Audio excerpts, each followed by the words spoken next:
जबलपुर राजपूत सभा ने क्षत्रिय शासक राणा सांगा पर की गई टिप्पणी को लेकर कलेक्टर को राष्ट्रपति के नाम सौंपा ज्ञापन। राजपूत सभा के पदाधिकारियों के द्वारा बुधवार दोपहर 1 बजे कलेक्ट्रेट कार्यालय में क्षत्रिय शासक राणा सांगा को लेकर समाजवादी पार्टी के सांसद रामजीलाल सुमन द्वारा की गई टिप्पणी के विरोध में कलेक्टर को राष्ट्रपति के नाम ज्ञापन सौंपते हुए सांसद की सदस्यता समाप्त कर देशद्रोह का मामला दर्ज करने की मांग की गई। जहां पदाधिकारियों ने कहा कि राणा सांगा क्षत्रिय समाज के शिरोमणि थे, उन्होंने कई युद्ध जीते, वहीं उनके खिलाफ की गई टिप्पणी से पूरा राजपूत समाज आहत है। आज यहाँ हम लोग राजपूत सभा जबलपुर के सभी पदाधिकारी एवं अन्य सदस्यगण यहाँ उपस्थित हुए हैं। जो समाजवादी पार्टी के राज्यसभा सांसद रामजीलाल सुमन ने हमारे क्षत्रिय समाज के, वरना ये कहें कि पूरे राष्ट्र के संग्राम सिंह राणा, जिन्हें हम राणा सांगा कहते हैं, उनके विरोध में जो शब्द का उपयोग किया है, यह उनकी कुत्सित मानसिकता को प्रदर्शित करता है और उन्होंने यही गुस्ताखी करके संपूर्ण राष्ट्र के क्षत्रिय समाजों को विरोध करने पर मजबूर किया है। और हम चाहते हैं कि ये विरोध प्रतिशोध में ना बदले, इसलिए हम राष्ट्रपति जी से यह आग्रह करते हैं। आज हमने महामहिम के नाम पे ज्ञापन दिया है कलेक्टर साहब के माध्यम से कि उनकी राज्यसभा सदस्यता समाप्त की जाए और उन पे देशद्रोह का प्रकरण दर्ज किया जाए। क्या लगता है अगर सदस्यता रद्द नहीं की जाती है, वो माफ़ी नहीं मांगते हैं, तो उसके आप लोग क्या करेंगे आगे? बिल्कुल, हम पुरजोर विरोध करेंगे और हर सीमा तक, जहां तक हमसे जाते बनेगा, हम जाकर इस बात का विरोध करेंगे। आपका नाम? राजेश ठाकुर, अध्यक्ष राजपूत सभा। शादीशुदा युवती को भगाने के मामले में प्रेमी के ऊपर हुए प्राणघातक हमले के आरोपियों की तलाश, बाइक की गई जब्त।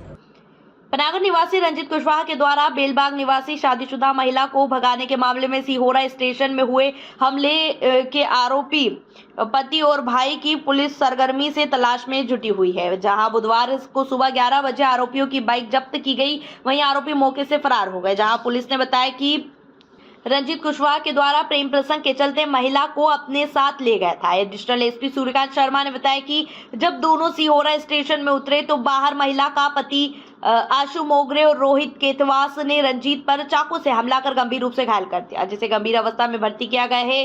वहीं आरोपियों की बेलबाग से बाइक जब्त की गई है।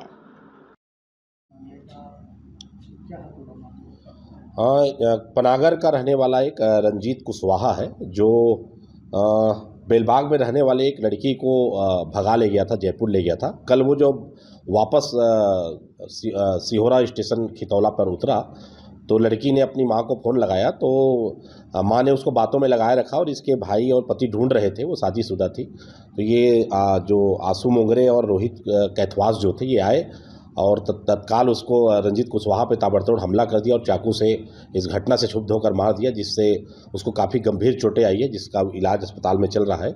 इसमें जानलेवा हमले का अपराध दोनों पे दर्ज कर लिया गया है। बेलबाग में इनको दिखवाया गया तो जिस बुलेट से इनने घटना की थी वो बुलेट जब्त कर लिया गया है। ये दोनों आरोपी अभी फरार हैं और इनकी तलाश की जा रही है। दर्दनाक सड़क हादसा, अज्ञात वाहन ने मारी टक्कर, पति घायल, पत्नी की दर्दनाक मौत हुई। जबलपुर के मझौली थाना क्षेत्र अंतर्गत एक तेज रफ्तार अज्ञात वाहन बाइक सवार पति पत्नी को टक्कर मार दी। टक्कर लगने पर पत्नी की घटनास्थल पर ही मौत हो गई, जहां पति गंभीर रूप से घायल हुआ है, जिसका इलाज शासकीय अस्पताल में किया जा रहा है। घटना की जानकारी लगने के बाद मौके पर पहुंची पुलिस ने पंचनामा कार्यवाही कर शव को पोस्टमार्टम के लिए भिजवाया है। वहीं पुलिस अब अज्ञात वाहन की तलाश में जुट गई है। घटना की जानकारी लगने के बाद मौके पर पहुंची पुलिस ने मामले में जानकारी देते हुए बताया कि मझौली थाना चौकी इंद्राना में ढिरहा उमरिया के पास एक्सीडेंट होने की सूचना पर मौके पर पहुंचे पुलिस को राम सिंह बर्मन निवासी ग्राम मुरेड थाना सिहोरा ने बताया कि खेती किसानी करता है, अपने घर पर था। गांव के कुछ लोगों ने बताया कि सरोदा के पास तुम्हारे बहू बेटे का एक्सीडेंट हो गया, तो वहां अपने भतीजे सतीश के साथ ग्राम सरोदा से आगे मेन रोड पहुंचा, जहां लोगों की भीड़ लगी थी। उसका बेटा श्याम सुंदर व बहू शिका घायल अवस्था में जमीन पर पड़े थे। बहू शिका बर्मन को सिर और तथा बेटे श्याम सुंदर को दोनों पैर में चोट थी। दोनों को उपचार हेतु सीएचसी मझौली लेकर आए, जहां डॉक्टर ने चेक कर बेटे का उपचार हेतु जबलपुर रेफर कर दिया। बहू शिका बर्मन उम्र 30 वर्ष को मृत घोषित किया गया।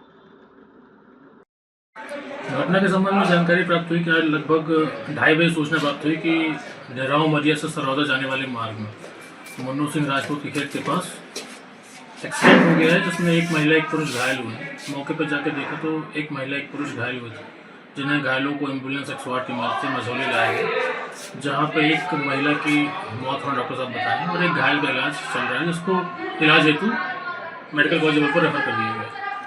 डॉक्टर साहब मझौली द्वारा बताया गया कि मृतिका शिखा बर्मन तथा पति श्याम सुंदर बर्मन, उसकी मौत घटना के दौरान इलाज के दौरान हो चुकी थी। तो घायल श्याम सुंदर बर्मन जो उसका पति है मृतिका का, उसको इलाज के लिए मेडिकल कॉलेज जबलपुर लेके जाएगा। घटना स्थल में क्या देखने मिला?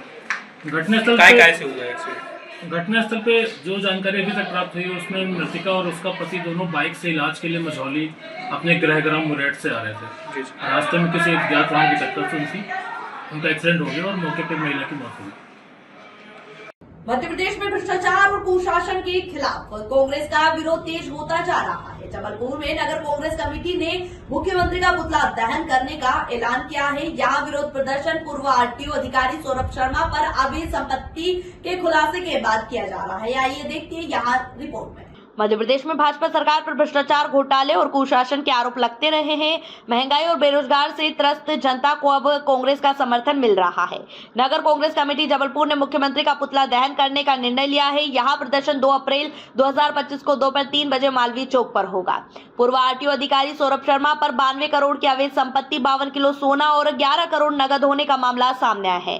कांग्रेस का आरोप है कि सरकार ने इस मामले में कोई ठोस कार्यवाही नहीं की और भ्रष्टाचार को बढ़ावा दिया। मध्य प्रदेश में एक इतना बड़ा घोटाला हुआ जिसने समूचे मध्य प्रदेश को राष्ट्रीय स्तर पर कलंकित किया।